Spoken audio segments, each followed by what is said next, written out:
por unë kam frikë nëse Serbia dhe alatët e saj janë të financu, janë të organizu që të filloj degradimi politik në Kosovë. Kjo është shqetësimi më i madh për cilin po flasnë që duhet me pas një angazhim konkret për Kuria Speciale e Republikës Kosovës me pa nëse kemi bëjmë me spionazh. Ne në Kosovë kemi arrestuar njerëz për spionazh. Dhe pyetja kryesore është që nëse neve kemi një degradim të vazhdueshëm politik, e që ky degradim i shërben armikut ton, pyetja është me njëherë se ta shohim nëse në politikën tonë, nëse në institucionet e sigurisë së Republikës Kosovës, nëse në institucionet politike, parlament, qeveri, kemi njerëz cilët në vazhdimsi janë fuqi që penetrojnë situata cilat më pas Kosovën e sillën në një sfidë serioze siç është. Mos harrojmë Ridvan se spionazhi, çështja e parë tek spionazhi është rreziku ta dëmtoj një shtet në aspektin politik, sepse nga jo siguria politike krijon rrethona të tjera. Unë më përmend një fakt shumë interesant që u përdor në Iran,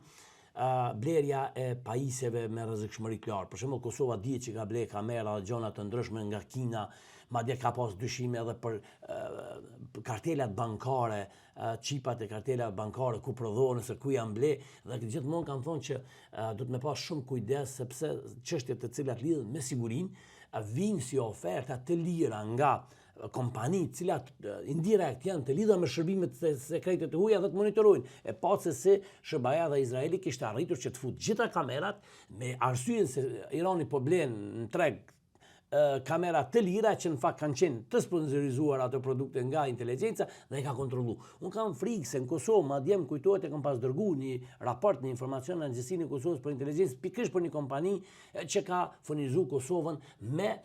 sisteme të kamerave, e që në fakt rreziku i njëjtë në për gjithë Kosovën në qendra të ndryshme. Edhe aktualisht besoj që janë dhe AKI-ja ka pas një raport që unë kujtohet e kam dorëzuar. Ka Kosova produkte nga një kompani e cila të lira, në fakt me çmime të lira, të cilat unë personalisht i kam trajtuar si të rrezikshme, si serioze, për faktin duke pas mundësinë tek fakti që ekziston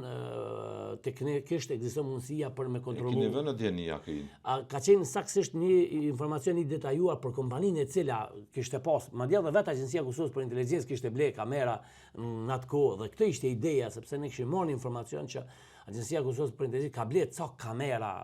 të saj për vendosën qoftë në objekte apo në zonat ku ajo i shfrytëzon,